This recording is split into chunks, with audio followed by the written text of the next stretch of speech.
presenting to the Honorable Dr. Despian Bandarsyah, MPD, the Dean of FKIP UHAMKA, the Honorable Dr. Sri Astuti, MPD, the Vice Dean 1 of FKIP UHAMKA, the Honorable Dr. Samsul Ma'arif, MPD, the Vice Dean 2 of FKIP UHAMKA, the Honorable Mr. Heri Mulyono, PhD, the Head of UPPI UHAMKA, the Honorable Mr. Silihwarni, PhD, Head of the Study Program of English Education UHAMKA, and our Honorable Speaker, Dr. Szilvia Batsyi, PhD from Pannonia University, Hungary.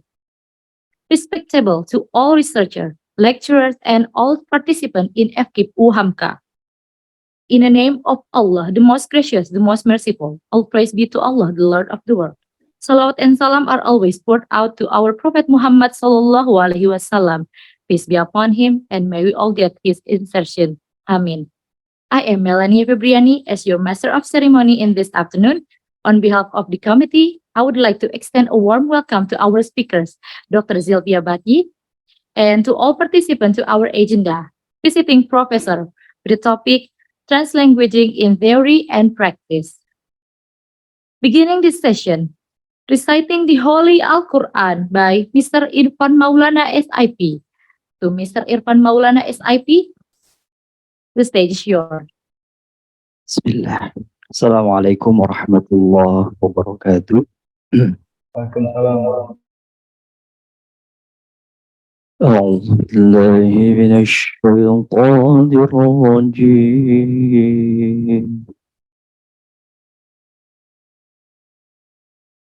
بسم الله الرحمن الرحيم.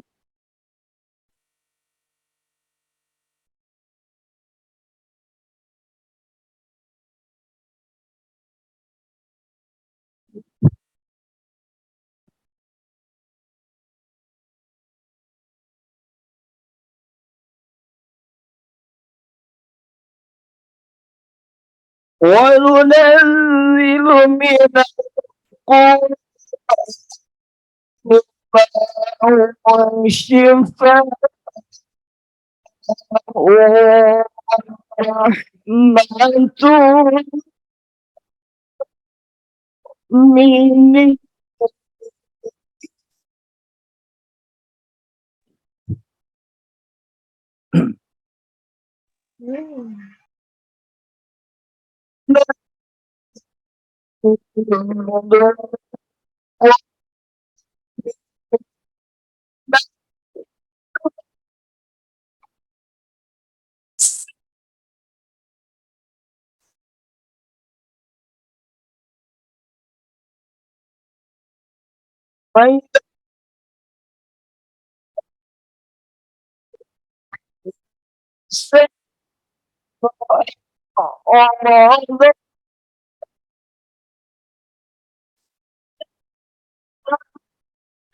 من وإذا مشوا الشر كان يئوسا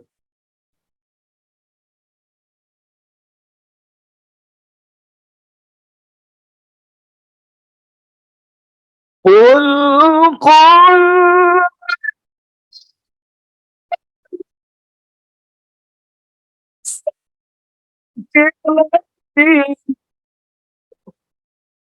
ربكم أعلم بما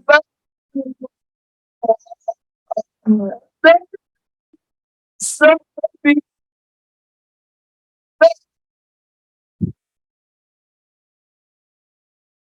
قل كل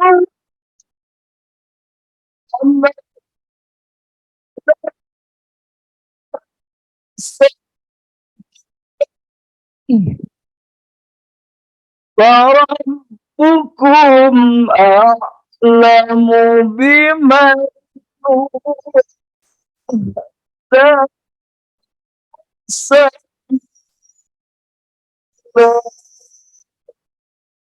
صدق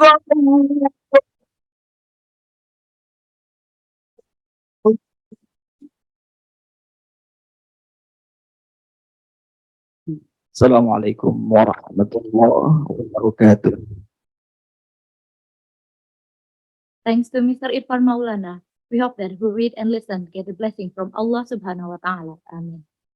The following agenda: singing the national anthem of Indonesia, Indonesia Raya, and continuing by Mars Muhammadiyah. Ladies and gentlemen, please stand up.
Ladies and gentlemen, please have a seat.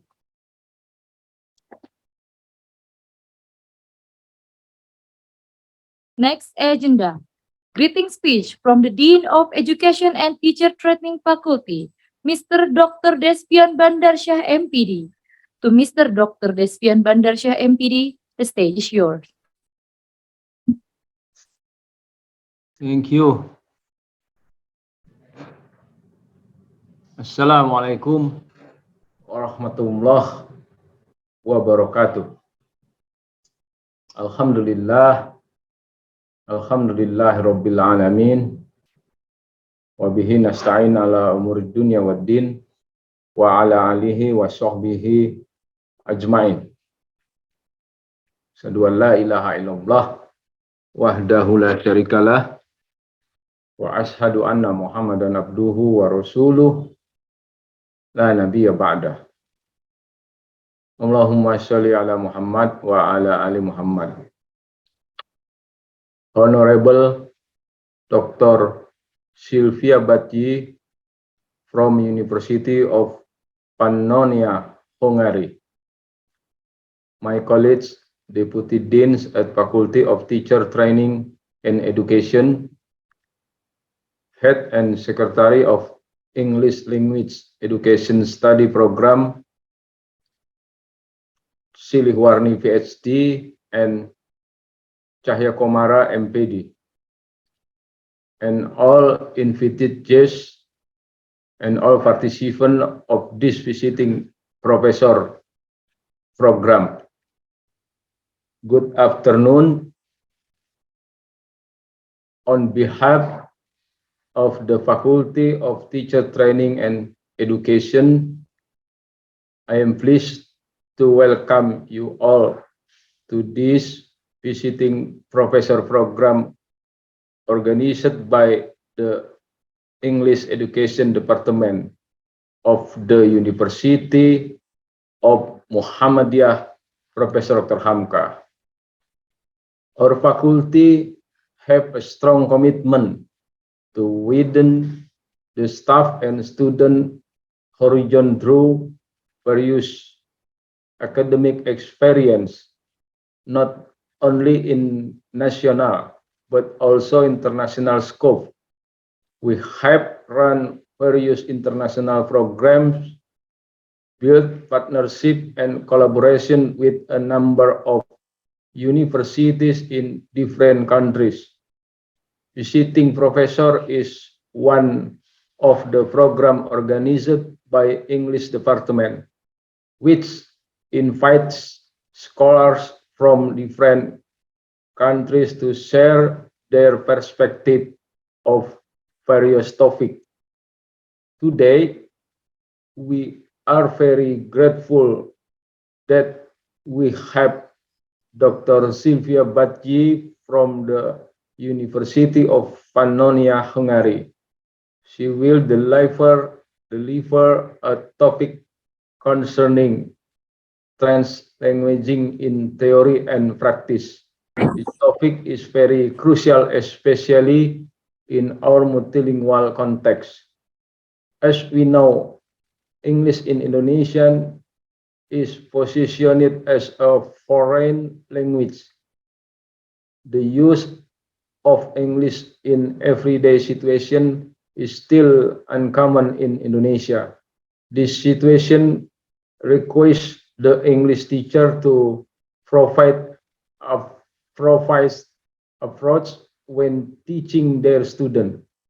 In the context of English as a foreign language education, the use of English only instruction and the incorporation of student first language are still debatable.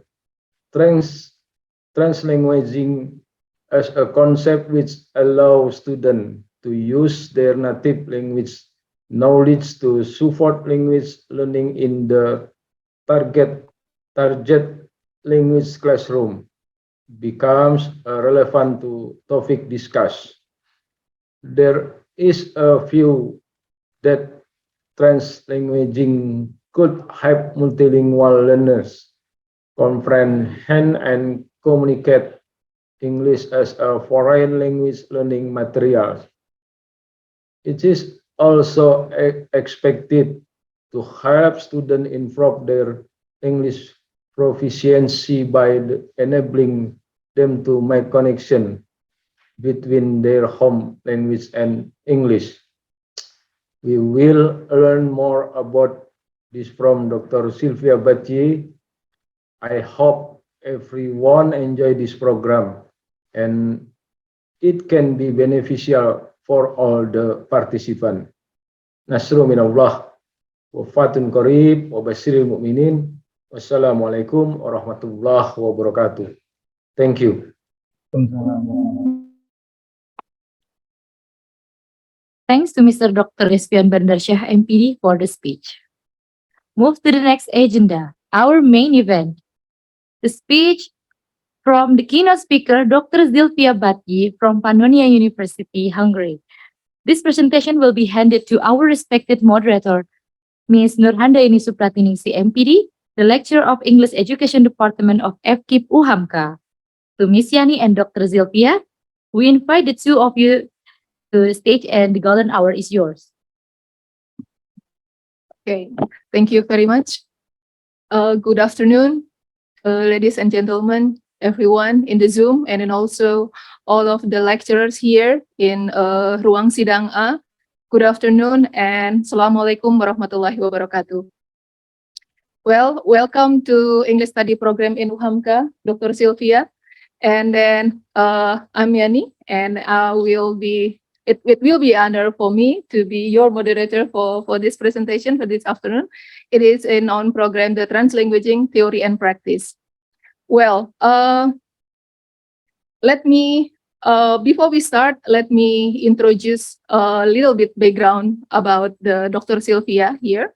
Dr. Szilvia Batsyi, okay, is an associate professor at Institute of Hungary and Applied Linguistics, University of Pannonia, where she also obtained her PhD at the same university in 2011.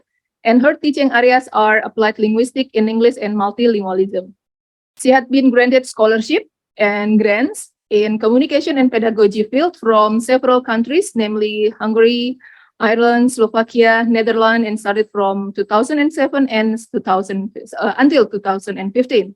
And the activities in pedagogy area, including teaching activity and also become a supervisor for master and PhD students, and being organization and national international conferences, right? That's very great. Yes, additionally, she has also presented several creative works and publication in several journals. We can reach it in Google Scholar. I have read some of the articles. It's very interesting. It's about the translanguaging, multilingualism, and then also attrition, if I'm not mistaken, language attrition, right? Yes, it's very nice and yeah, insightful. Well, without any further ado, I think it's better for us to listen, learn, and also have some insight from Dr. Szilvia about the translanguaging. And then right now, the time is yours, Dr. Szilvia, please. Yes, sorry. Mute it? Yeah. So I hope this works. Thank you very much, my colleague Yani, for introducing me and for the nice words. And I also would like to thank the university, the faculty, and especially the English department for this kind invitation, and for Dr. Henry and Anita for helping me a lot with the travels and the arrangements. And I think it's also a great opportunity for the two institutes to cooperate, because we had some previous cooperation, but now we take it to another level, and hopefully we'll see you in Hungary and you will see more of us here in Indonesia, in this great country. And I also would like to share a personal point that it was a dream for me to come to Indonesia for my whole life, and now a dream comes true. So thank you. So I will share my screen. I hope you'll see the presentation. Yeah, not security. Just a second. All right. So I hope everyone can see the presentation. So today I'm going to talk about a new pedagogy, quite new because both the theory and the practice is still in the making. There are a few articles and books that have been published, but it also has to take its place in the research of Bayan multilingualism. So the more we speak and research about translanguaging, the more we understand about the process. And I think this is the best and the right context to talk about translanguaging. You have a super diverse society, including many languages. So I am happy that I was not invited to a monolingual country where translanguaging is not very relevant. Before I start talking about or start my presentation, I also would like to share a few things about my language background, because I'm always interested in people's language background, and I think it's good to know and to relate to each other. So I'm now living and working in Hungary, but originally, if you see the blue part on this map, it's Ukraine. So I'm coming from Ukraine, from a minority context. I am a born Hungarian. I finished my schools in Hungarian, but I was living in a country called Ukraine, which is quite assimilatory. So unfortunately, either you remain Hungarian or you become Ukrainian, but there is nothing in between. Very few people are bilingual, and translanguaging is not an issue there. So I speak a little bit of Ukrainian. I was on the other end of the continuum, so I remain Hungarian, but I only speak a little bit of Ukrainian and some. Of course, I speak English. And the other country is Hungary, which is quite homogeneous. Like after the First World War, it lost 2/3 of its territory and its people. So after being a heterogeneous and super diverse country, it became quite homogeneous. So here again, translanguaging does not really work as a pedagogy, only with English. But that's yeah. So why this talk and why here? There are a few reasons why I think it's relevant to talk about translanguaging in this context and nowadays. The first reason is the word is multilingual. And there is no debate about that anymore. The second is that Bayan multilingualism is a norm now, and it has many advantages. So if you want to get advantages in the word and benefits, then besides playing an instrument, a musical instrument, you can also learn another language, and then many other things come with that. The third reason is Indonesia is super diverse. So I will suggest translanguaging as a pedagogy, but then you will probably will have other ideas. And I had the chance to read a book about the language policy of Indonesia, and I learned that you have like different layers of language constellations. You have like Bahasa Indonesian, but besides that, there are millions of speakers of Javanese, Sundanese, and other languages. And today I learned that Sundanese, Javanese, and these languages also have dialects. Besides, you also have minorities like Chinese, Arabic, and besides, you have English, which is taking its place. Yeah. And finally, I will suggest maybe in education, translanguaging can be a solution. So briefly, I will talk about all these reasons. So the word is multilingual. If you look at this map, if you ever want to know how many languages are spoken in our world, you may guess. Do you have any guesses? Thousands? Yeah, if you say thousands, then you are right. At the moment, if you check Ethnologue's website, then you will find that it's 7,151 languages are spoken in the world. And in this map, you can see where are the most of the languages. So people like to think that Europe is a multilingual place, but in reality, only 4% of the languages are spoken in Europe, which is a very small number.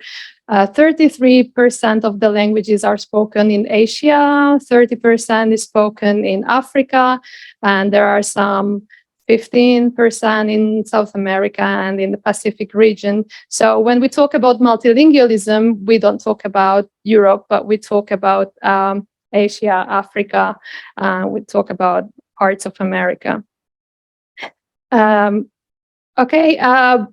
The other reason is that multilingualism is a norm now, and it has many advantages. So previously, when we talk about applied linguistics, and if you've ever learned about the history of applied linguistics, then you read literature published in the US, published in Great Britain, where monolingualism is the norm. So there are many immigrants in the USA, but it's a kind of melting pot linguistically as well. So after a while, you are immersed in the language and you become monolingual. So being multilingual, it's only a process, and it leads to monolingualism. Same in Britain, the English, none of these countries have official language. Like here in your constitution, Bahasa Indonesian is the official language. Britain, USA, they have no constitutions. However, in practice, there is a hidden language policy, which is English only. So why monolingualism was a norm for so long? One of the reasons is that applied linguistics and linguistics in general was approached by monolinguals, and that was English. And we have lots of research about multilingualism and bilingualism, but most of the time it's with English. So there are few literature on motivation, for example, of learning Indonesian or learning Hungarian. So if you are thinking about PhD or master thesis, then learning Indonesian as a foreign language can be an interesting topic. And multilingualism is a norm now. And if you are not multilingual, or if you are thinking about being or speaking only Bahasa Indonesian and forget your native language and not learning English, you are losing or you are missing out something, and I will show you what you are missing out. So when we talk about bilinguals, but we define bilinguals as people who use 2 or more languages or dialects on an everyday basis. And bilinguals usually acquire and use their languages for different purposes, in different domains of life, with different people. Different aspects of life normally require different languages. I'm citing François Grosjean, who is a father of bilingualism, and he was fighting against the monolingual view, because from a monolingual view, a bilingual person is balanced, and it is a speaker of 2 native languages. But if you think about it, you cannot use your 2 languages in every walk of life. Like, I speak English quite fluently, but if you ask me to tell you my favorite recipe in English, then I will hesitate, pause, think about words, because this is the domain of my life, which I mostly use in Hungarian. So we use our languages in different domains. We also use the languages with different people, like with students. I exclusively use English. In my personal life, I mostly use Hungarian, some English, and some Ukrainian elements. But yeah, so this is how a bilingual is composed of. So when we think about a bilingual, it's a speaker here who is a whole. So this is the holistic view, but it's not 2 monolinguals in one person. So it's a kind of a puzzle. And I told you that I will talk about some advantages of being bi and multilingual. There is research about brain and cognition, neurolinguistics, and it says that it shows that bilinguals have more cognitive flexibility, for example, and it also improves decision making and your skills, and you are better problem solving. You have better problem solving abilities. So, for example, if you think about driving, then I saw some crazy drivers today. And there are a lot of decisions to make at the same time. So you have to look everywhere at the same time. You look at the signs and then think about like how to change the gear, etc., etc. So that is executive function. You have to make decisions, and the decisions have to be fast. this is the kind of thing that bilinguals do every day. So, for example, if you use one language only, now I'm speaking English. Unfortunately, I don't speak all of your languages, so we are not translanguaging a lot here.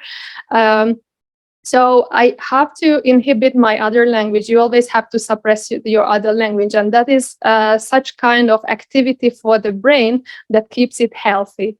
So we have several research from Canada, from the US, and also from India showing that dementia, it's a condition. Dementia is when you become old and you forget things.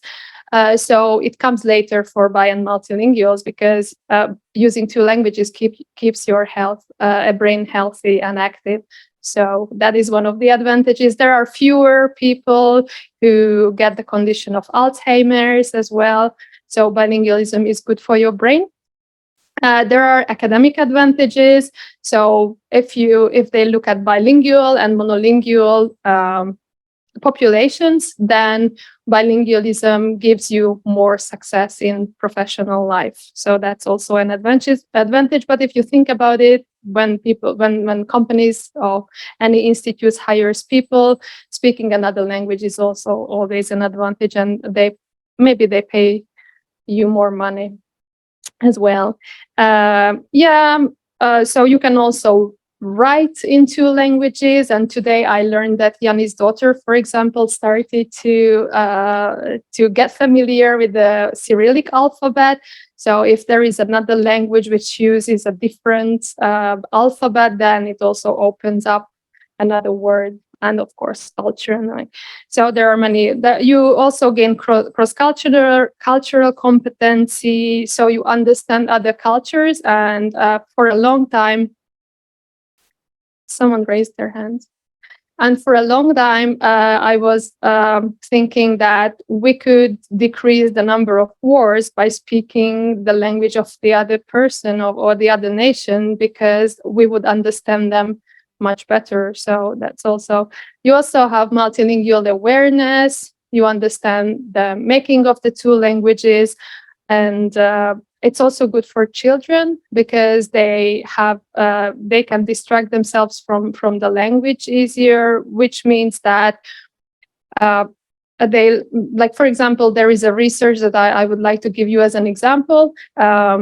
There were monolingual and bilingual kids, and they asked them the following question. So, which animal is longer, the horse or the rabbit? And then the monolingual kid would say, yes, the horse, because it's longer. And then the bilingual kid would say that the rabbit. So they kind of make a difference between the animal that it denotes and then the word itself. So bilingualism has lots of advantages. And then the third reason is Indonesia is super diverse. And there are minority and endangered languages.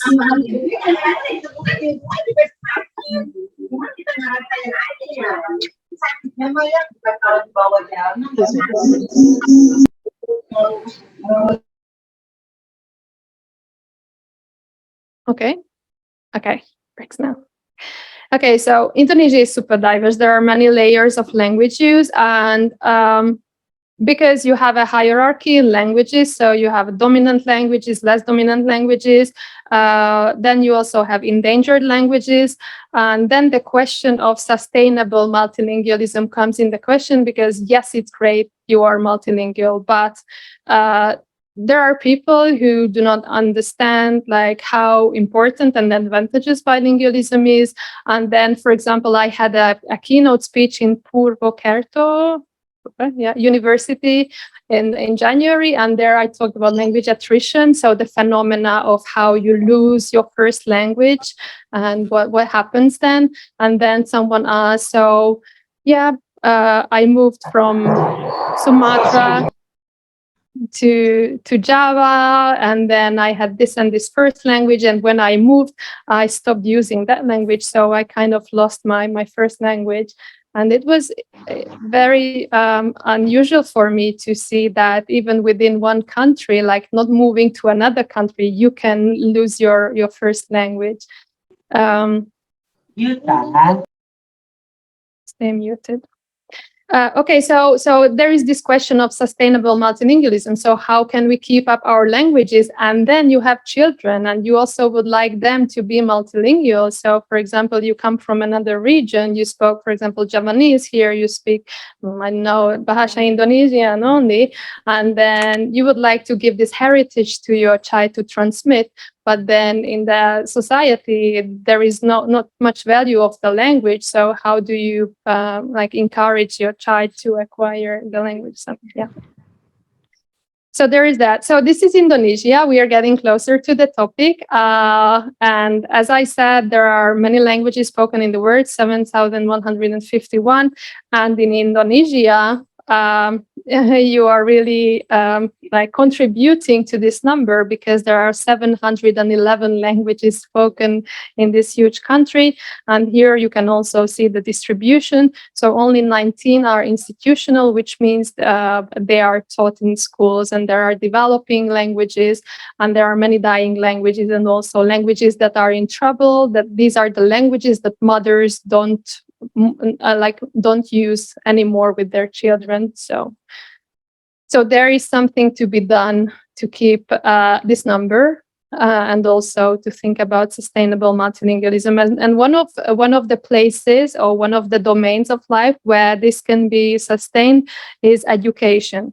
So I said that I had the chance to read Language Policy in Super Diverse Indonesia that was published quite recently, and there you can see that most languages are spoken in Papua, 384 languages. Then the things that I know is, Java and Bali 10, Sumatra 26. And here you can also see the number of speakers. There was a census in 2010, and I guess, probably there are more than that. Maybe there are estimations, but the last official census says that Javanese has 68 million speakers in Java Island. Okay, so most of these people live in Java Island. Wow.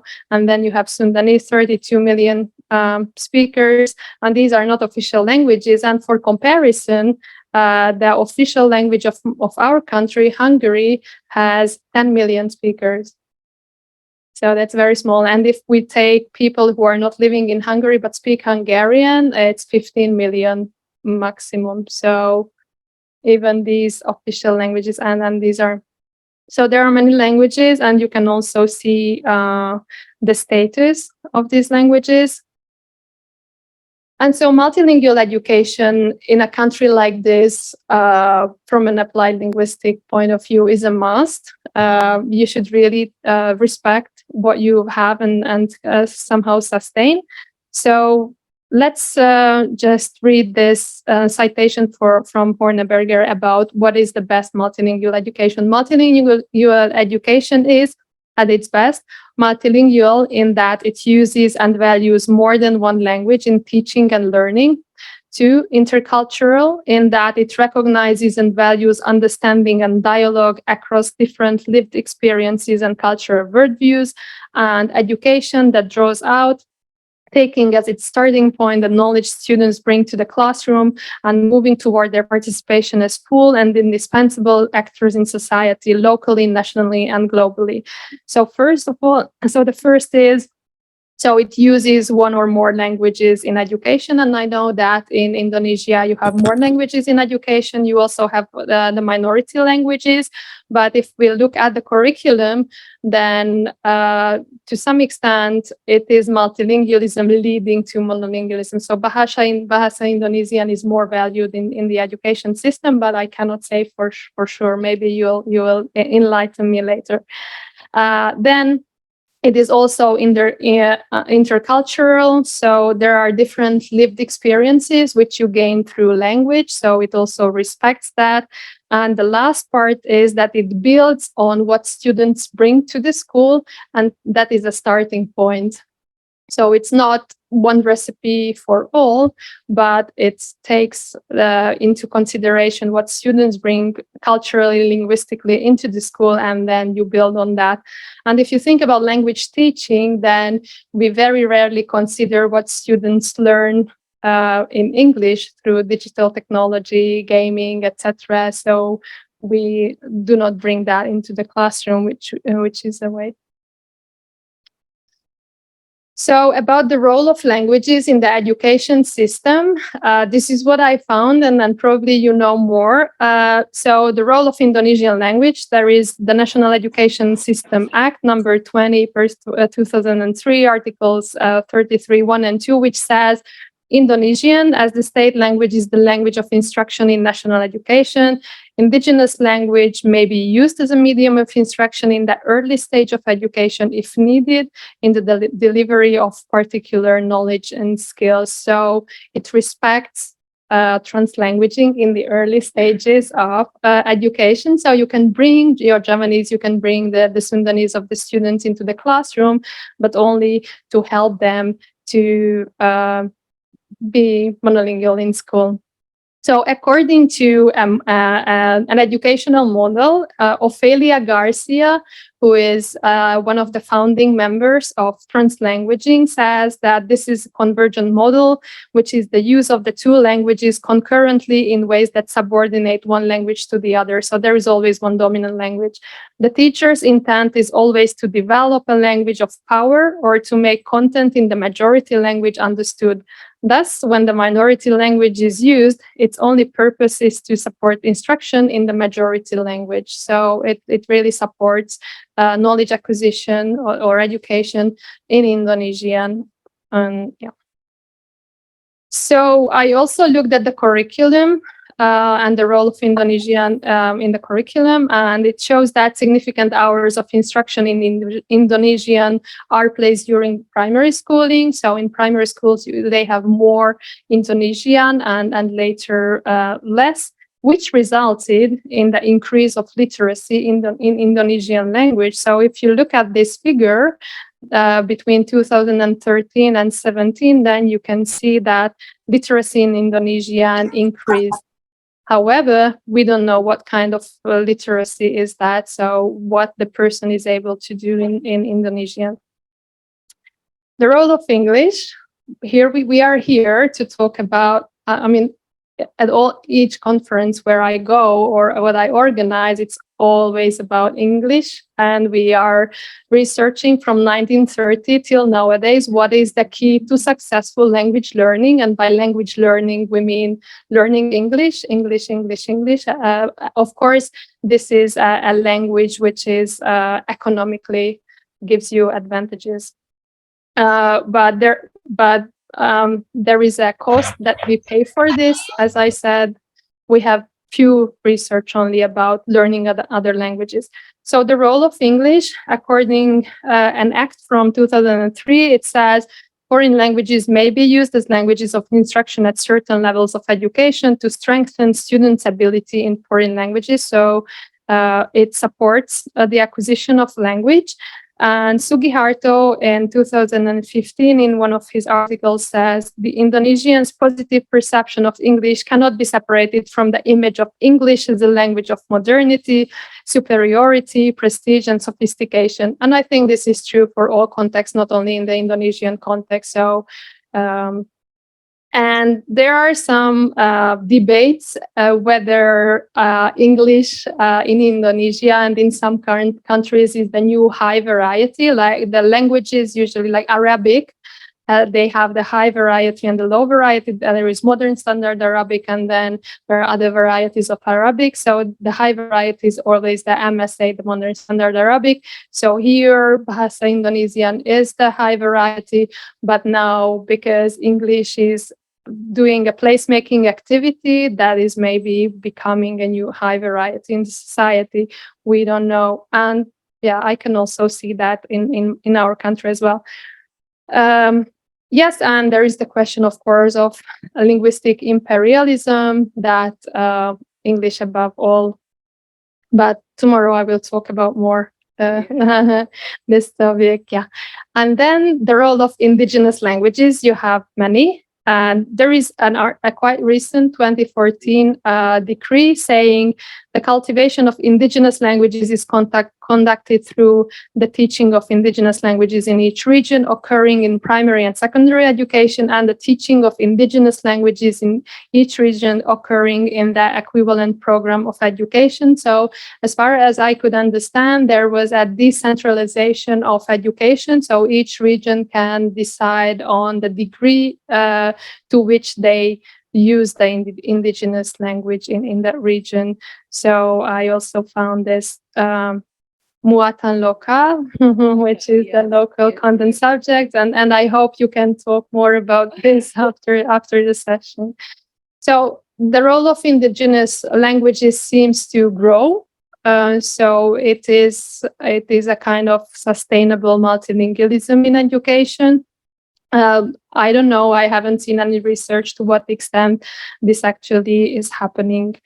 So now after discussing the context, the Indonesian context, which is the Indonesian education, what is translanguaging? So when we talk about translanguaging, this is the inclusion of several languages. So people have first, second, and third languages, fourth languages. I don't know who is the most multilingual in this room, but if you speak 5, 6 languages, and by languages, I also mean dialects, then you are an amazing person for, let's say, a citizen of the USA, because they only speak one language, and some of them cannot really, difficult to imagine that you can acquire many languages, which is normal here. So it's translanguaging happens in multilingual context.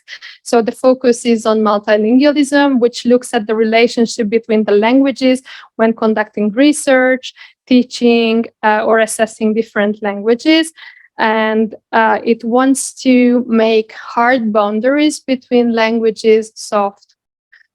That is, it wants to look at the relationship between languages rather than the differences between languages. So when we talk about hard boundaries between languages at school, then education, which does not promote translanguaging, here in the classroom, no code mixing or no code switching is allowed. Code switching means when you use one element, one phrase, one sentence from the other language. And code mixing means that you switch between the languages so often that you cannot separate the base language of the communication from the guest language. So that is not allowed. But we are all bilingual, and we always get into this situation when the word in the other language doesn't come. So you have to think, this is the tip of the tongue phenomenon. It comes in the other language. It doesn't come in the first language or in English. So today when we were communicating, we had people who speak Bahasa Indonesian in the room, and we were communicating in English, and there were very special words about ethnography that my colleague Yanni could not remember instantly. So she asked her colleague, and that was a kind of translanguage. So she switched, she translanguaged, she did all of this. The other strategy, which draws hard boundaries between languages, is the one teacher, one language. So in many institutions, if you teach English, you use only English in the classroom, and that is the supportive strategy. No translation is allowed. So you cannot use the student's first language, and you have independent syllabuses for the different languages. You have a different syllabus for Indonesian, you have a different syllabus for English, and you do not harmonize the two, which would help language acquisition in both languages. Because when I listen to you, I don't speak Bahasa Indonesian. I know some words, kucing, but then there are so many cognates, the words that you borrowed from English, and that really, really would help teaching English to students. First, to say that you already know a lot of English, and then you make them aware that these words are all English, like success. Yeah? So talking about translanguaging, it builds on the multilingual speaker who speaks different languages, and it has a multilingual repertoire. And when you assess and when you teach the language, then there is one thing that you cannot take as a goal, which is make them a native speaker of English. This native speakerism that I'm going to talk about tomorrow is like made more harm than helps people to acquire a language, because there are, like, for example, in education, you have native speakers, teachers, and non-native speaker teachers. And the native speaker teachers are always valued more. However, usually many of them have no training in education. So the non-native speaker usually works more and contributes more, wants to contribute more, but values him or herself less.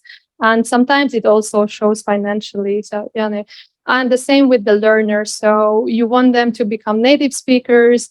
Many of them fail, and then language learning is not a success story in this conceptualization. So we should think about multilinguals as having a multilingual repertoire, which comes with different languages, but you use these different languages in different domains, and even in the skills are different. So I speak English better than I write in English, for example, or these kinds of things. And you also have it in your first language. So I write better in Hungarian than I speak Hungarian.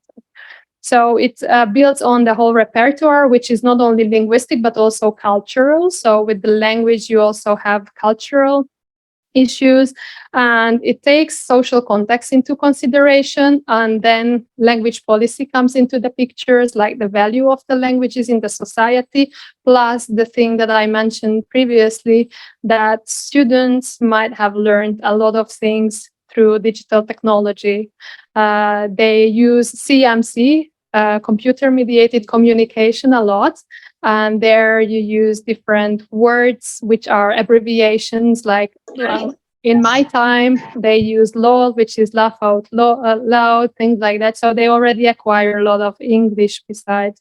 And nowadays, because they watch influencers on YouTube, they also use phrases in their, I hear Hungarian, like monolingual Hungarian students talking on the train in English, because they watch something on YouTube and they use the same phrases and they just don't translate. So that is spontaneous translanguaging. So when we talk about translanguaging, then we make a difference between the monolingual and the multilingual views, and the multilingual views is the framework for translanguaging. So according to the monolingual views, language contaminate each other. So this is why you shouldn't use one of the languages. And monolingual speakers don't like bilinguals to code switch, because they think that they do it out of laziness.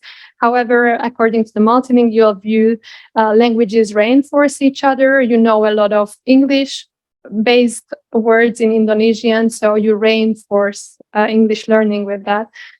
The aim is balanced multilingualism for all situations, and we all know that balanced bilinguals are rare. If you find any, please introduce him or her, because you will be dominant in one of your languages, you like it or not. There is one language always that you know more and you use in more domains. But according to the multilingual view, multilinguals use their languages for different purposes and have different skills. And in the monolingual view, there are these non-existing monolingual societies that we use as a reference. You always read articles about control group, that there was a monolingual control group.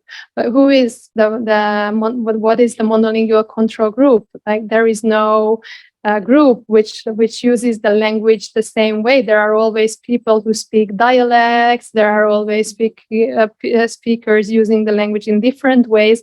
So So what is the reference here? According to the multilingual view, we use bilingual societies as reference, and rather than comparing bilinguals to monolinguals all the time, then you see different types of bilinguals and you compare them to each other. So there are two dimensions of translanguaging: pedagogical translanguaging, which is instructional strategies that integrate two or more languages.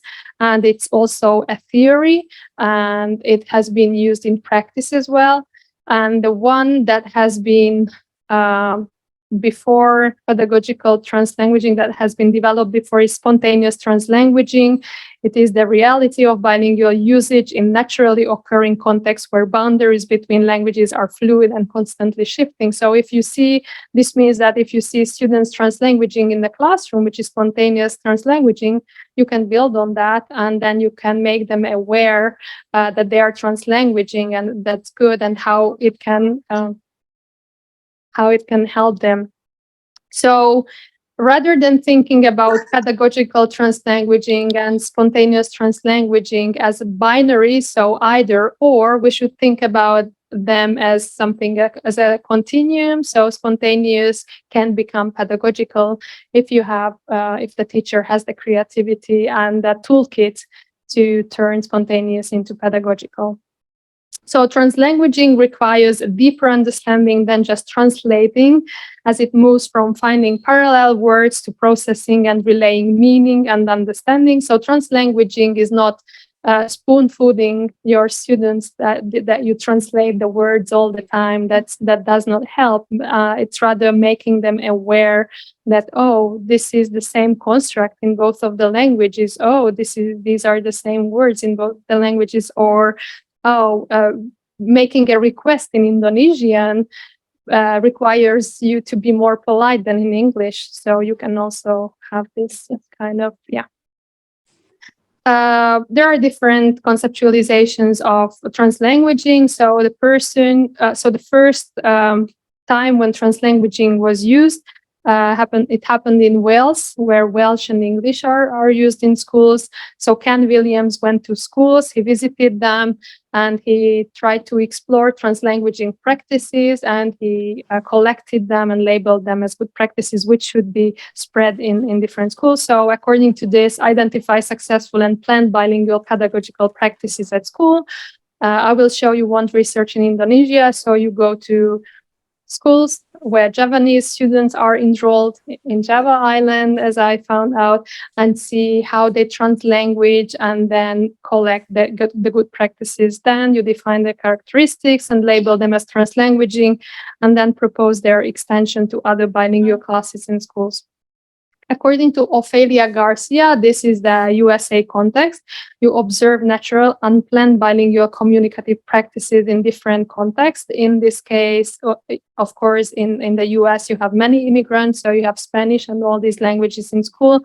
Define their characteristics and label them as translanguaging, and propose their legitimization by accepting them at school. Of course, for that, you need to give a toolkit for teachers. The one that is pedagogical translanguaging, we had the privilege of listening to Hasona Senos and her husband Dirk Horter, who are from Spain, and they work at the Basque Country at the university. She talked about pedagogical translanguaging this May. And she defines pedagogical translanguaging, that is something that is planned, and that's very important. So pedagogical translanguaging does not happen or does not just occur or emerge from somewhere. It is planned by the teacher inside the classroom and refer to the use of different languages for input and output, or to other planned strategies based on the use of students' resources from the whole linguistic repertoire. So the first step is always to explore what are the resources of students, what are the languages that they speak, make them aware that they speak dialects, because often they don't know. They know that.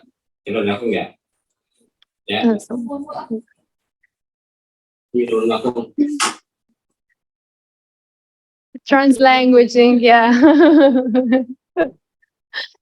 in practice.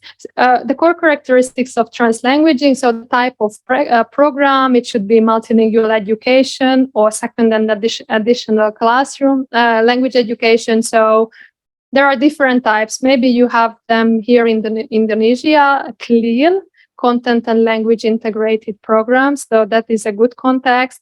Or English as a second language learning classroom. The type of student can be multilingual, like in here, you are all multilingual, but can also be emergent multilingual people who are acquiring or learning English. The aims are twofold. You acquire language, but you also develop academically. So translanguaging can be also used in chemistry classes, in mathematics, physics, etc. It is planned and designed, and the approach is multilingual and heteroglossic, so you use all the languages. So one of the key issues in translanguaging is multilingual awareness. So here, students become aware of the whole linguistic repertoire, and this can be done in many ways. For example, you can send the students outside to the street, and you can ask them to take pictures of the linguistic landscape, and then make them aware what are the languages that are present in the public spaces. So whether the languages are valued enough in the society and it's written. In Europe, it is. I don't know whether here you have other languages than Bahasa in Indonesian or English in the science. So it can happen at each level: phonetic, lexicon, morphosyntax, pragmatic, discourse, and reading, writing, listening, and speaking. So all the skills. The resources that you can use are cognates. So cognates are words that have the same meaning and sounding in the two languages. We had several today, like success and success. They mean the same and they sound the same, so they are cognates. You can use them. So you give students two different texts. You give them English and also Bahasa Indonesia Javanese, or three texts, and then you ask them to underline those words that sound the same and mean the same. So that is all morphological awareness. You can do the same. You give two or three texts, and then you ask them to look at the suffixes, for example, whether they are the same. Or you can ask them to write something and whether that different languages structure similarly. You can also use translating it as an additional method, or you can use bilingual readers. So you have sometimes novels that are written in different languages. And here I brought, it's not very visible, but I brought some practices that has been used and also observed and reported in research. So it can be strong pedagogical tools or weak pedagogical tools, like enhancing metalinguistic awareness is something pedagogically strong, because here in the classroom, students use two or more languages in the same class and focus on analyzing and reflecting on languages cross-linguistically. So these are the methods that I mentioned in the previous slide. Another tool is use the whole linguistic repertoire. So here students are encouraged to use two or more languages in the same class to carry out different activities. For example, find sources in different languages, change language for input and output. So one of the activities can be that you bring a task in Bahasa in Indonesia, and you ask the students to read and then react in English, or vice versa. So that is also translanguaging, using different languages for meaning making.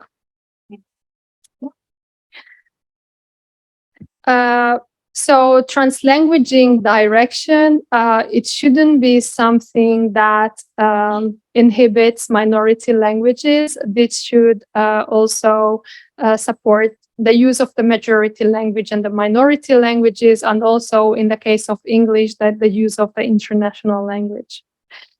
There are a few guiding principles in this.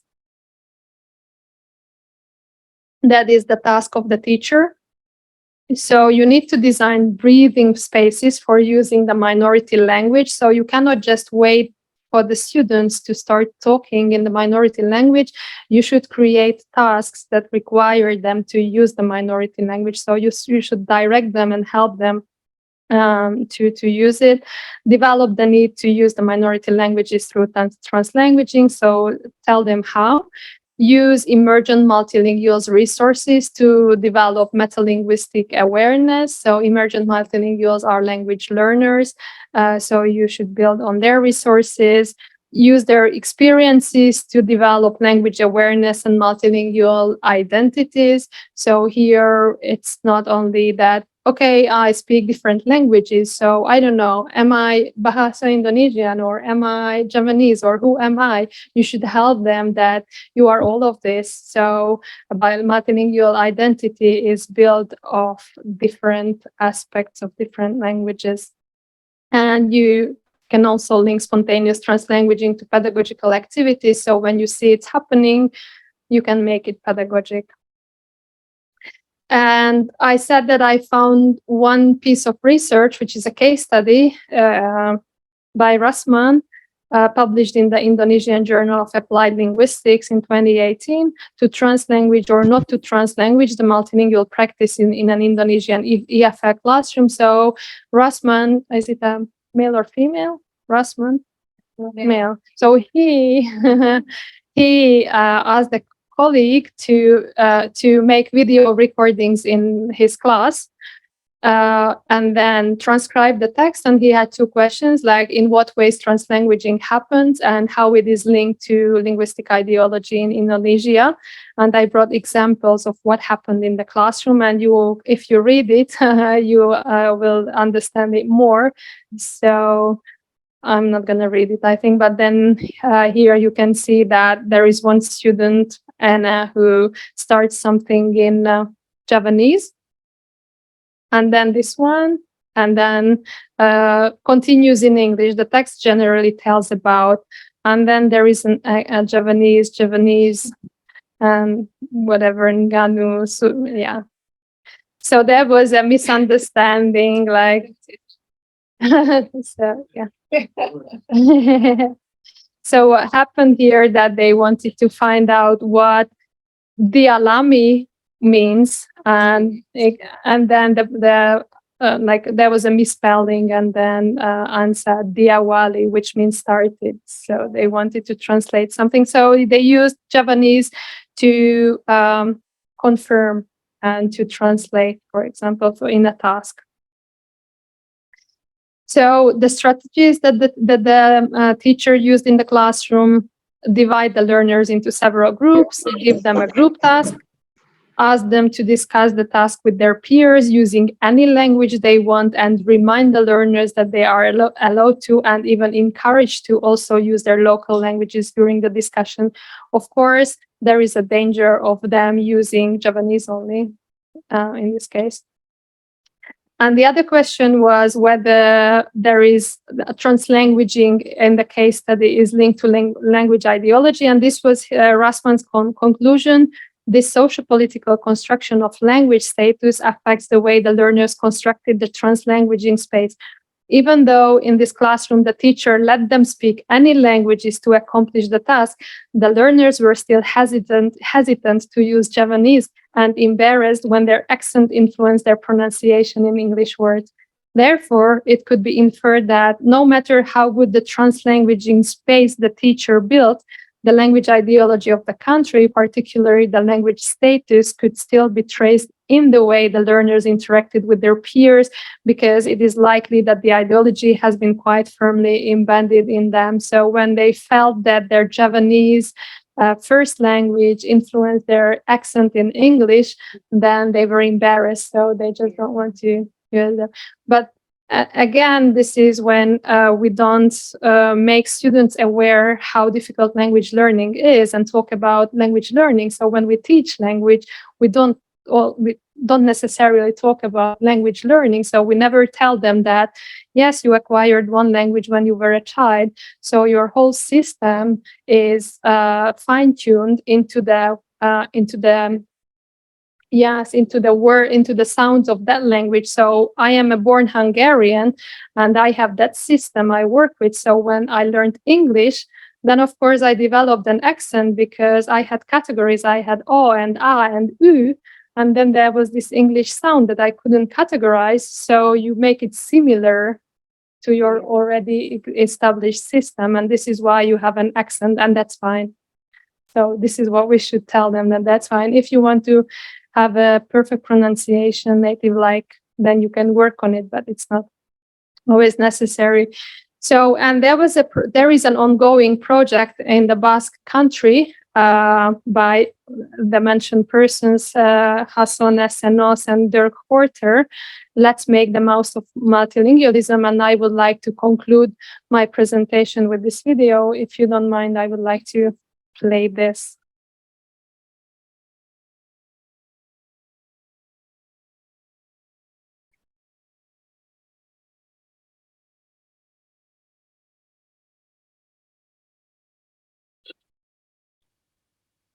Oh, sorry. Just a second. Yeah. Yeah.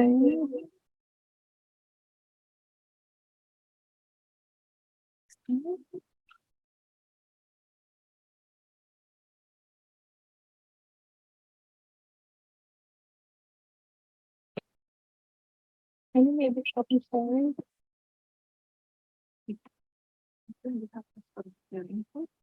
It just takes a minute, but if you go up.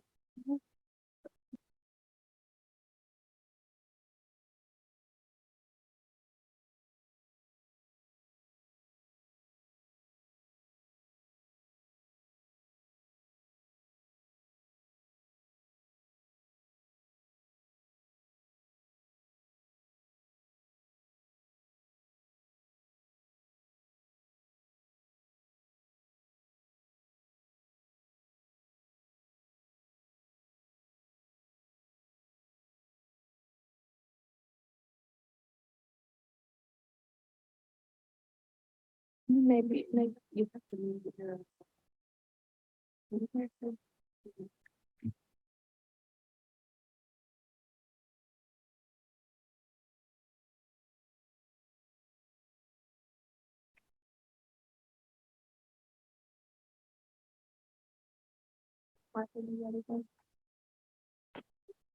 Let's make the most of it. Okay. Okay.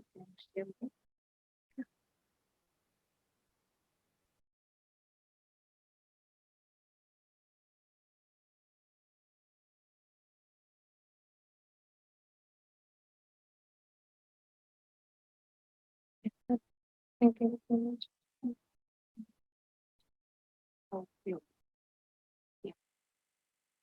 I got it.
Kenapa ngeliat?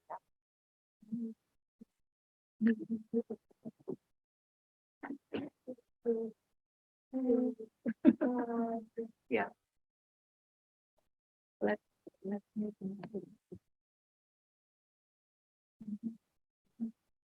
We are solving the technical difficulties.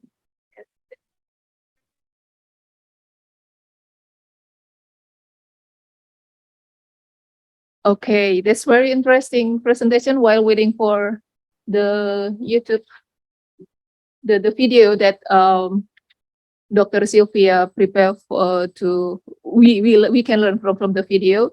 I would like to inform you that after we are watching this video, we have a question and answer session, and then I will divide the question and answer session into two terms, and then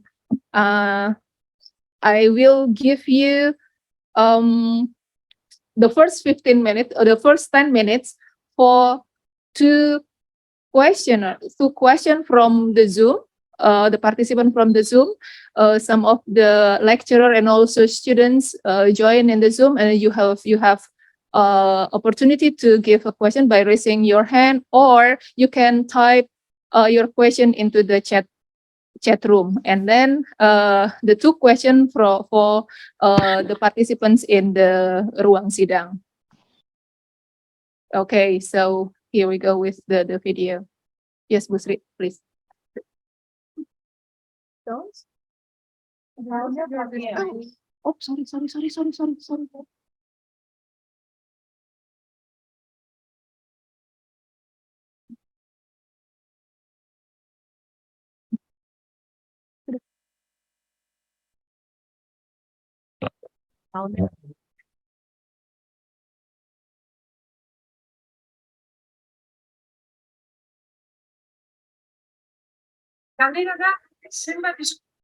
Wait. Kenapa? Diri mau share. Ya, belum. Wah, belum join Zoom. Tak pikir nih udah. Belum. Kan baru masuk. Maaf.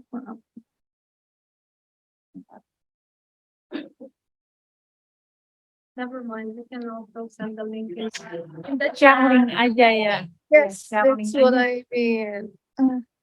Sorry. Belum, ini kan baru buka. Saya kan baru buka. Sorry. We have this here, and then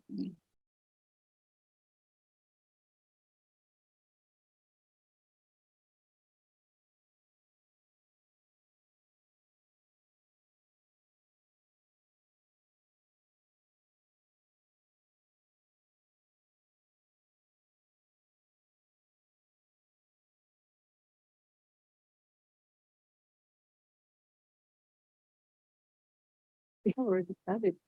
But I didn't realize that we have already shared screen. Sorry. This one, right? Itu apa? Kayak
Galdera da, zenbat hizkuntza ezagutzen dituzuen, hitz egiten dituzuen, edo ulertzen dituzuen ere.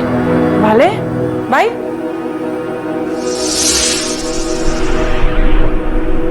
etxean egiten gaztelania eta euskera.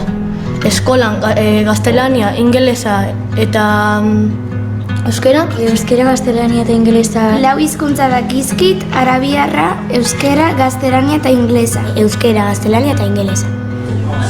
Multilingualism is all around us, but are we making the most of it? Here at the University of the Basque Country, we investigate how to develop multilingual skills in the most efficient way at school and how multilingualism can be an asset for intercultural communication. Multilingualism today occurs all over the world and its effect in schools. In many countries, students have not just learned the diversity of home languages. All school children need to develop fluency in different languages to gain sensitivity to different cultures. Still, many schools go on to teach languages in a traditional way by isolating languages so that they do not get contaminated. These are monolingual views, but now there are new approaches. We call our approach Focus on Multilingualism, and it has three dimensions. First, we consider learners as multilingual speakers. They are not deficient speakers of the target language, but emergent multilinguals who can communicate in different languages. Second, we look at the whole linguistic repertoire, that is all the languages that are being learned and used both at school and at home. And thirdly, we consider the social context, because every class, every school, and every society is different. We work in a multilingual context where Basque and Spanish are official languages and all students learn English. But we are convinced our examples are very useful for other contexts and other languages as well. Let's see a few examples of how we can activate translanguaging, moving between languages in schools. When we look at language awareness, we want children to obtain knowledge about languages. We teach about how languages are used, about awareness of minority languages, intercultural communication, identities, and differences in power, or how languages are valued for business. For example, as a pedagogical tool, we can use the linguistic landscape of all the signs that are all around us in public spaces. Most of those signs have written texts, and often they are in different languages.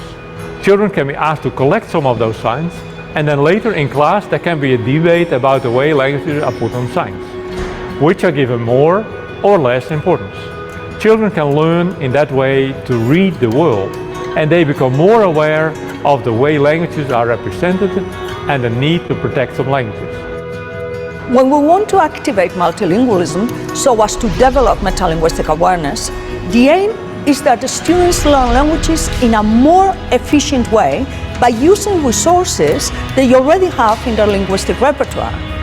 For example, we can use cognate words that are the same or almost the same in different languages. By learning to identify cognates in a text, students become aware of similarities and differences between languages, and their reading skills can improve.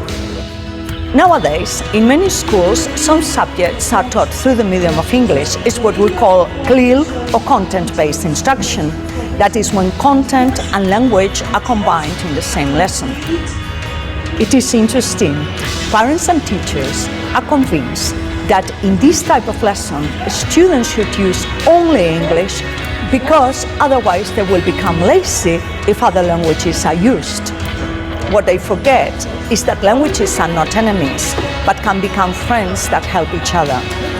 So this time the language will be us, okay?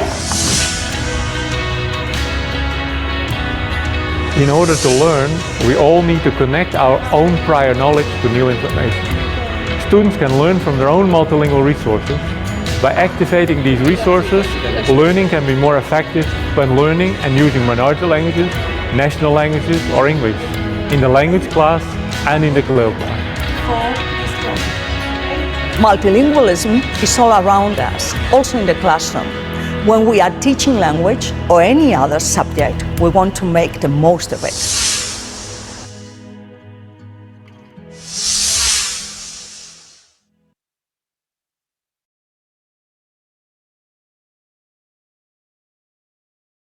So that's very interesting. It is about the three languages, right, with Dr. Szilvia. So it is a Basque, language, and then English, and then what is the Spanish? Okay, and then they blend, and then they make unique English, something like that. Maybe in our context in Indonesia, maybe some of us talk in Japanese, or maybe some of us talk in Sundanese or other languages or other traditional languages, and then we learn English and then also Bahasa Indonesia, so it will influence our English when we talk. Is it right? Yes, yeah, does it work? Yeah, it's a very similar situation. Like in Spain, they have different minority languages. Maybe you heard about Catalan. It's a very strong minority. They are fighting for independence, and they actually received some type of independence. And Basque is another minority, and it's also a whole region. But students and pupils are usually not very proud of being Basque because of the society does not really support them in their language. But in this school, in this program, they try to support this minority language. So besides Spanish, they are also encouraged to use the language that they use at home with their parents, which is Basque, and also they use English. So, for example, the program that they mentioned, the CLIL, which is content and language integrated learning, which means that, for example, history is taught through the medium of instruction of English. So you learn history in English. Like here, you learn history in Bahasa Indonesia. Yeah. But in a translanguaging program, you can use all the resources. For example, today I saw a company name, and I was thinking that Frisian flag limited something. It's a construction, and I was, why Frisian? Frisian is a minority in the Netherlands, and then it came to my mind that the Netherlands had some historical. It's come. Yeah. That's very interesting, Dr. Szilvia. Maybe we come to the question and answer session. But before we come to the question and answer session, let me have some points that Dr. Julia already explained about. The first is about the bilinguals use in our context, and then also the bilingualism mixed speech. Different thinking, the different way of thinking for the children, right? And it is very interesting. Maybe we can try to support our parents, or the parents will be so become the bilingualism parents. And then also the multilingual. And then you taught us about the muatan lokal. So maybe some of our my colleagues here can add some information about the muatan lokal.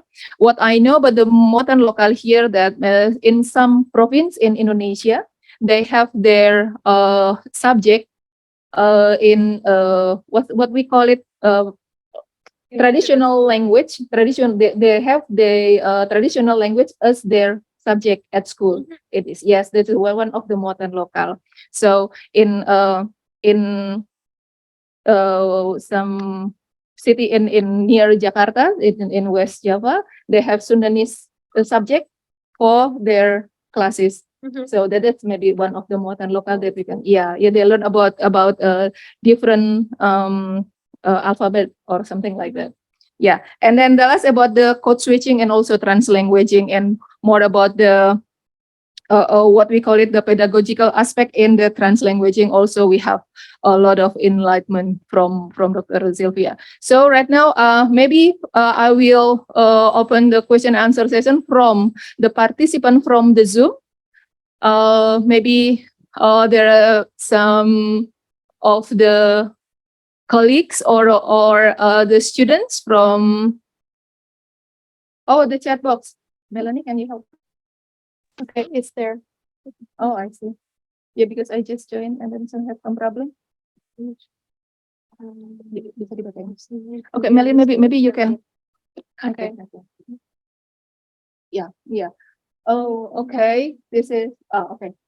Well, so excuse me, Ms. Szilvia, translanguaging is usually related with communicative phenomena in which the idea or information of someone can be understood. My question is, Do you think that as English teachers teaching 12 English tenses for learners is still useful, since in real communication, not all those tenses are applied? Sometimes learners are afraid to speak thinking of the correct tenses.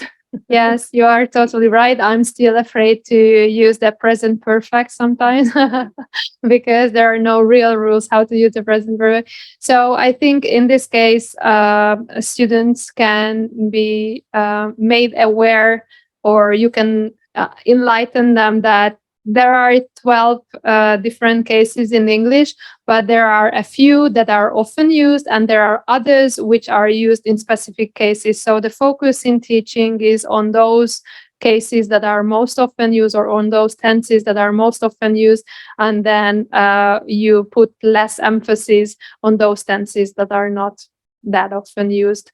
And in terms of translanguaging, you can compare it to Bahasa Indonesia, and I don't know how many tenses you have in no tenses. No, we have only three. Three. Yesterday, Okay. today, and then tomorrow. but we have no different in terms of the verb. So we if we say makan, it is eating in English, and then we have makan for present, makan for yesterday, for the past tense, and then makan also for the future. So you can make the students aware how useful it is that in English you can always denote the time. And then you can also have cultural references, like time is important in the English culture. Like in Britain, you have, if you are late, that's irrespectful. But when there are other languages where time is not that important, so being late is not probably punished that much. I see. So you can also add some cultural background, I think, but I would put more emphasis on teaching those tenses that are most often used, and especially like present continuous, which is used to express present and also future. So there are some tenses that are used in two times. Yeah. Okay. So learning 12 tenses. We have to think about it. But in grammar class, I think it is still a must, right? We have to know more about that. But in terms of communication, we have to think twice how to learn about it. But I don't remember a time when I cannot recall any time when I used future perfect something. Okay. Okay, Ibu Ros. That's the answer from Dr. Szilvia. So this is the next questions. Okay, this from Kudria, am I right? Yeah. Yeah. Okay, so bisa agak dikebawahin nggak, Mas? Yes. Yeah. Hello. Okay, I will read it for you. Okay. Mr. Szilvia, berarti it's Kudria. I have a question for you. Is translanguaging about communicating, not the language itself? What if when we learn a new language, as foreign language, to forget our first language? It is about attrition, right? Yes, because I've left this way a few years ago. Okay, I always speak English every day. Then after that, I forgot some vocabulary from my first language. Yeah. Are we always slaves to language, or we freed, right? Freed by language? Are we always slaves to language, or we freed by language? Wow, very interesting and complex question. So I think I see three questions here. So first, translanguaging is about communication and also about language, because why do we learn language? We learn it for communication most of the time, either spoken or written. So you also need to learn the components of the language, vocabulary and grammar. And if you learn those two, you combine them, then you communicate. Here you are. So translanguaging is both communicating and learning language. And when you learn a new language and you feel that you forget the other language or your first language, that doesn't really happen. One of my expertise, as you said, is language attrition. And tomorrow I will also mention that in my plenary. But if you learn like if you learn a new language after the age of 12, or you get into another language context or environment, then it's very unlikely that you lose your first language. If you are a child, probably you heard something as critical period hypothesis, that there is an age period early in your life when you have maximum receptivity to language. So if you learn, you can learn your first language in this period. It's also easier to learn a second language in this period. But in this first period, you can always lose languages. So there are some research on internationally adopted children. Chinese and Korean children were adopted by French and Canadian parents at the age of 3 and at the age of 9, and they were tested at the age of 20 as adults whether they remember anything from their first language, and they couldn't recall the languages that they spoke as a child, like Korean or Chinese. There was also neurolinguistic studies, so they measured whether hearing Korean makes any brain activity, but there was nothing. So if you are very young, and then you move to another place, you don't use the language anymore. Yes, you can lose the language, but all the research about adults after the age of 12, if you leave the country or if you stop using Javanese, Sundanese, whatever, then you don't lose it. It's just the processing that gets more difficult. So accessing the language and retrieving the language is more difficult. We all have this experience, what you have, that you forget words from your first language. Like I'm sure that after this presentation, if I have to talk about the same thing in Hungarian, I would hesitate a lot and stumble and search for words. So language attrition is not losing the language, but having difficulties accessing the language and retrieving it from your mental lexicon and from your brain, but that's all. And as concerning your third question, that's very philosophical. I don't know whether we are slaves to language or we are freed by language, but as an optimist and as a positive thinker, I think that language gives you a lot of freedom, like understanding, I think, for example, understanding Indonesian culture can be done through the language. So if you understand that, okay, so you don't really have the tenses here, future, present, past, so you probably cherish the present. So there are a lot of things that language can add. So for English, it's very important when something happens. That's telling. And then there is also kind of hypothesis that the language defines the economical development of the country. So those countries that have no future can save more for the future because they, in the present, they already think about the future, like Finnish. They have a good economy. Yes. I think what Kudria's question is happened to me because I speak in 3 languages. My first language is Javanese, and then Bahasa Indonesia, and also English right now. So somehow when I speak Javanese, I lose some vocabularies, like what happened to you, maybe Kudria. I think what you mean. So that's happened. Maybe the difficulty accessing the language is about the work of the LED, right? The language acquisition devices. I think that's very interesting. And then the next question, maybe there is any question in this room? If Bapak, Bu Wati, mungkin Pak Sili, do you have any question maybe? I see. Okay. Yeah. Okay, well, so this is the question for next question from Zahra Permata. My question, it is a very, very simple and quick question. How does translanguaging help students?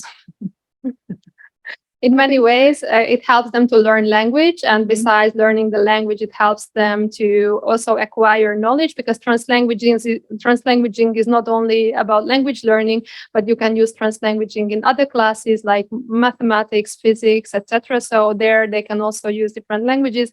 And it's also helpful for the English teacher because there is another domain where they use English, so they can talk about physics and chemistry in English as well, and also helps them on an identity level, so they can be proud of their Javanese identity, unlike the students in this research who were hesitant to use Javanese in the school. So I think that would give them a kind of sustainable multilingualism. So you keep your multilingualism, you have all the languages sustained. And then, as I said, there are plenty of research that gives you advantages, later onset of dementia, more flexibility, more academic success, more income. Yes, so multilingualism is more benefit, have more benefit. And translanguaging helps you to reach that and to also to sustain. Okay, that's very interesting. So I think it will be next questions. It is from Jihan Salsabila, if I'm not mistaken. Right. Yeah, greetings, Miss. Oh, sorry. We missed one question. Oh, Ibu Heni. Okay, this is question from Ibu Heni. Good afternoon, Miss Szilvia.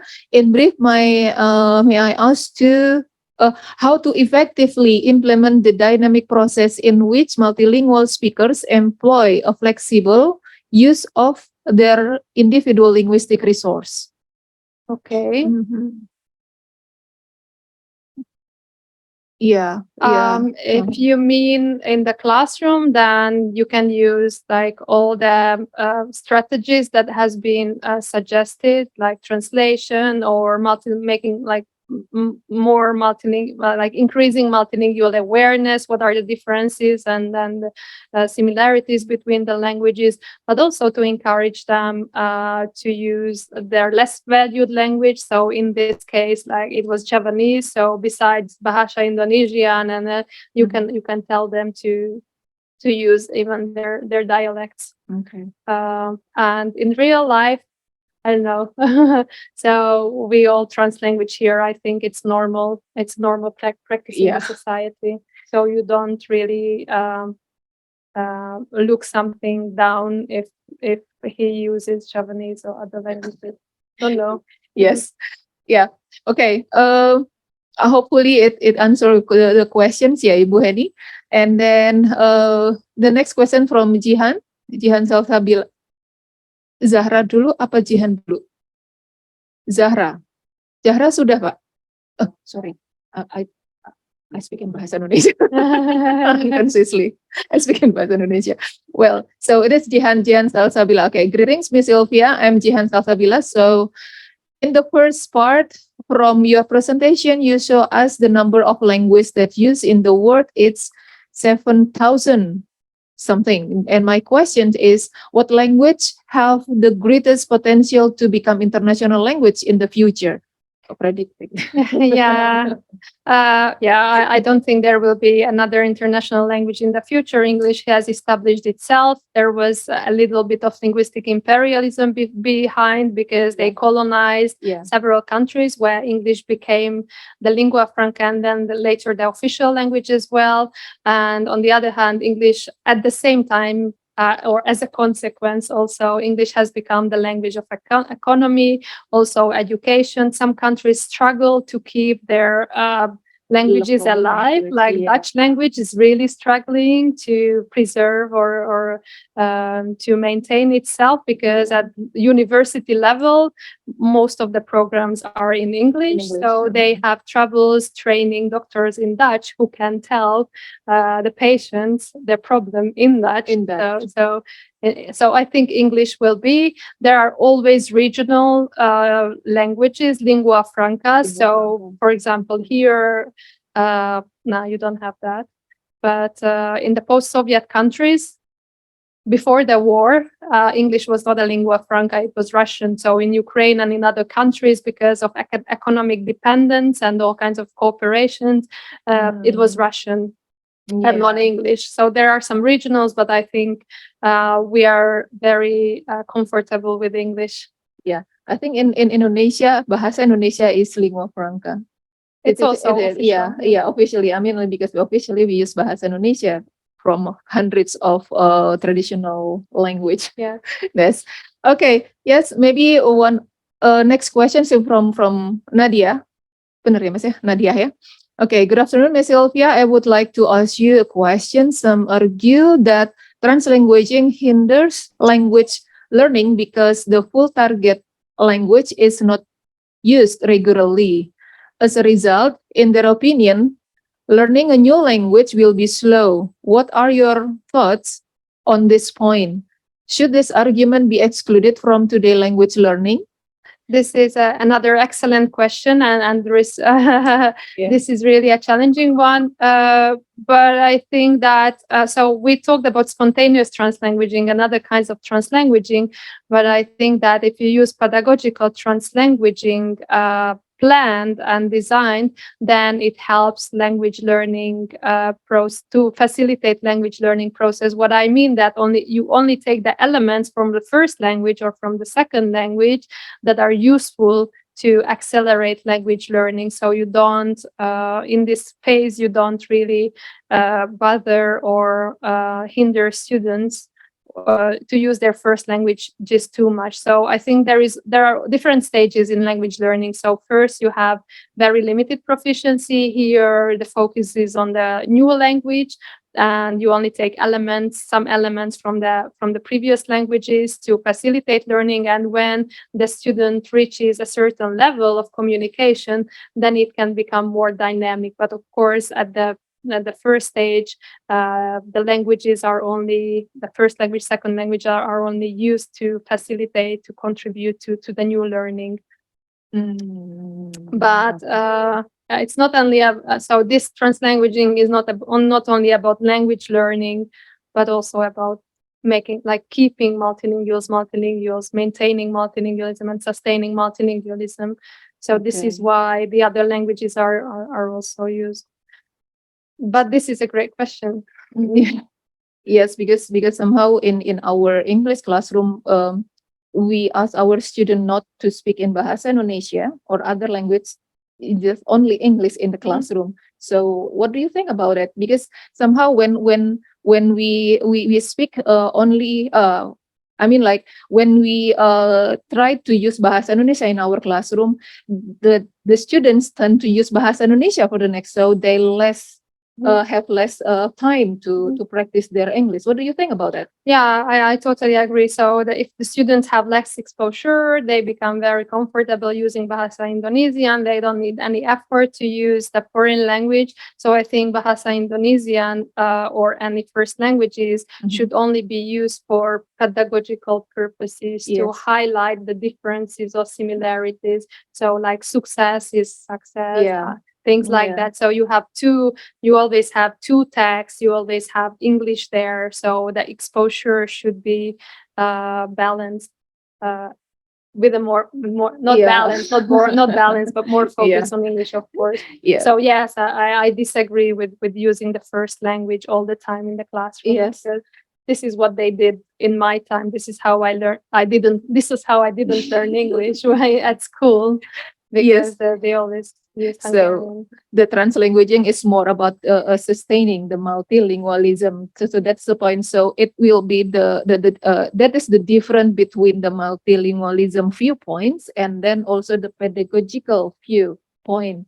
So when we comes to the language classes, so it is more what it suggested to use or expose more about the language. Is it right? Well, okay, maybe one more question, because we run out of time. Sampai jam 3 ya Pak Silvia? We have, Yeah. So from Safira, is it right? Yeah. Okay. I'm Safira. I have question for you about whether there are any study tips for suggestion, so that those who are just learning English in junior high school can take lesson like children learning English in elementary school. Suggestion? I'm not sure I understand. Golden period, maybe.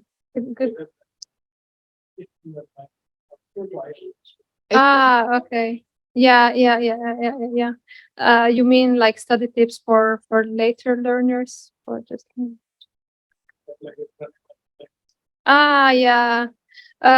Like when children acquire language, it's like the key word is natural language acquisition. So when children acquire the first language, second language, they do not really make a difference. So for example, if you put your children in an English kindergarten, then he will understand that, okay, so there is this object, bull, and it has two names, one in Bahasa Indonesian and one in, or there is this animal, it is cat and also kucing. So that's fine. This is, and it's normal for the bilingual kid or child acquisition, while later in life, it doesn't work. Something else works, that you understand how language works. So you understand that, okay, this is the system of Bahasa Indonesian, and you also, so you become more analytical later.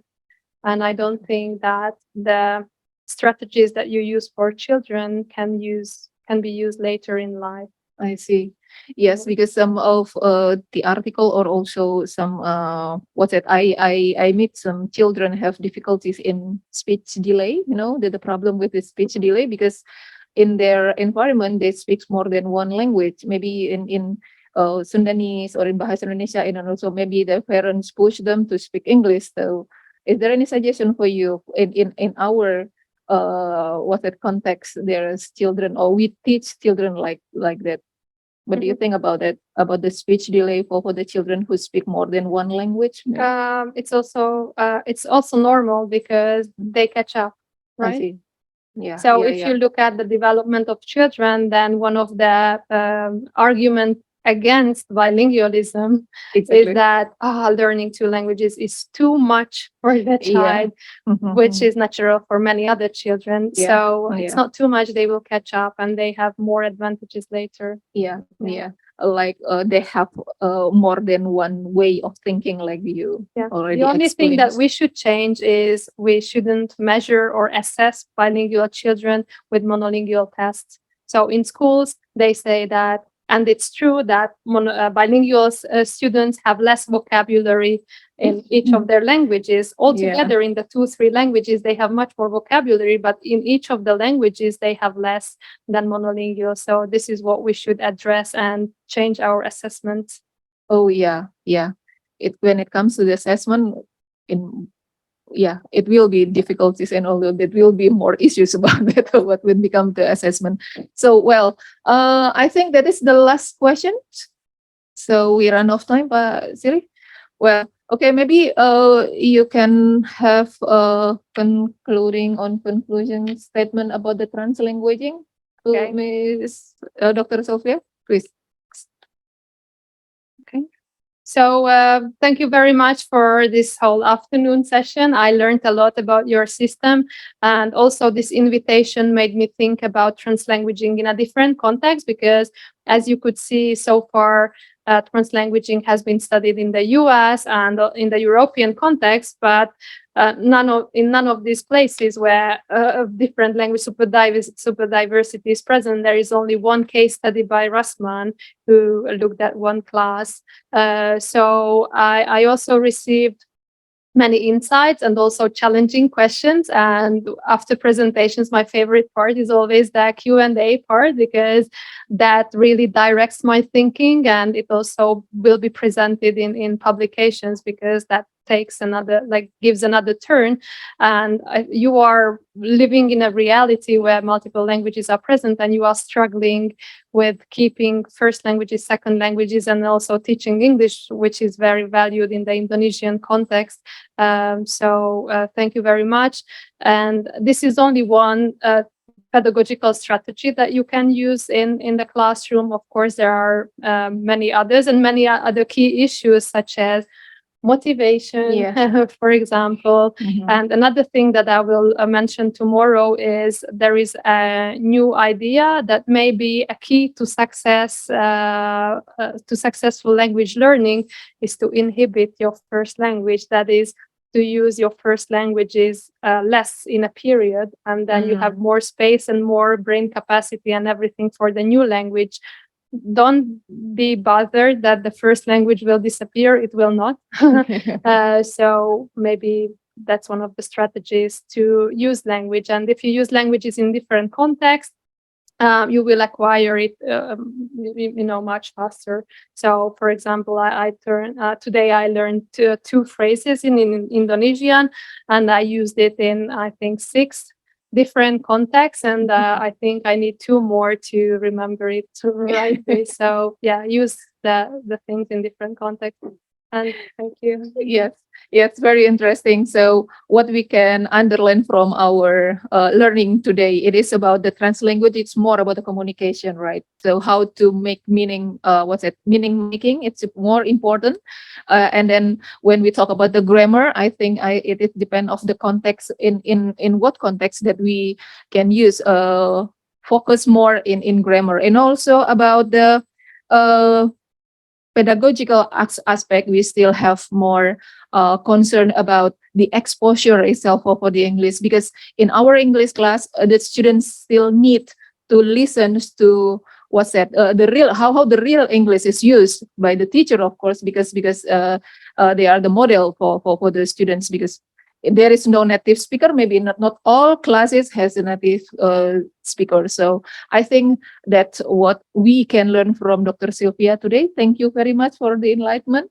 Hopefully, another opportunity we have to learn more about the translanguaging and also multilingualism.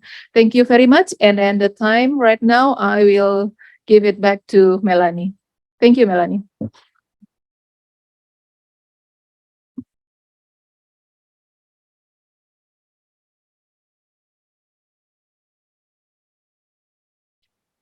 Okay, thank you for Miss Yani and Dr. Szilvia for the very interesting session. Okay, next agenda. We will listen to the closing speech from the head of the study program of English education, UHAMKA, Mr. Silihwarni, PhD. For Mr. Silihwarni, PhD, the stage is yours. Thank you, Melanie. Bismillahirrahmanirrahim. Assalamualaikum warahmatullahi wabarakatuh. Alhamdulillah, we made it today. Thank you very much, Dr. Szilvia Batsyi and Mr. Corner. Yeah, thank you very much for sharing very insightful perspectives dealing with translanguaging. We've got participants here. They are English education department students, and I heard that you've got some from engineering faculty who are having English class. So we could see how important this topic is, for both you as students, English as a foreign language learners, and prospective English teachers, Then we could make sense of translanguaging. You might have experienced that, and now you could see the theoretical aspects of that. Then, as one of the students asked, make sure that translanguaging then doesn't become like an excuse for you not to speak English in the class, but you see more on pedagogical aspect, Dr. Szilvia highlighted in the last part about pedagogical and spontaneous translanguaging. So I think it's very clear, a lot of points have been made very clear, and I'm very happy that we've got a lot of smart questions from the students. Thank you for the questions, students, And for sure, I'd like to share my gratitude, on behalf of the study program for all who take part to arrange this. We've got, Bu Anita, Bu Sri, Bu Yani, Pak Cahya, Bu Nita, Bu Ati, Melanie, and everyone take part in this program. Thank you very much for all the participants. Hopefully, it's a good beginning for our cooperation. Hopefully there will be other programs that we could work on together. And I just got a message from the Deputy Dean concerning academic staff as the possibility of having like students mobility program where we send students to Hungary, and then Hungarian students sent to this university. I hope we could discuss further if possible, but I think there's always possibility for any good things. Thank you very much again. Let's close this program by reciting Hamdalah together. Alhamdulillahirabbil alamin. Assalamualaikum warahmatullahi wabarakatuh. Waalaikumsalam warahmatullahi wabarakatuh. Before we close our agenda, we invite Mr. Siliwarni PhD to give a token of appreciation and certificate to our speakers today. This is real.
As our farewell bid, we do hope the productive and inspiring visiting professor we had today will give you a great memory of visiting professor, and that memory will invite you back to another research conference.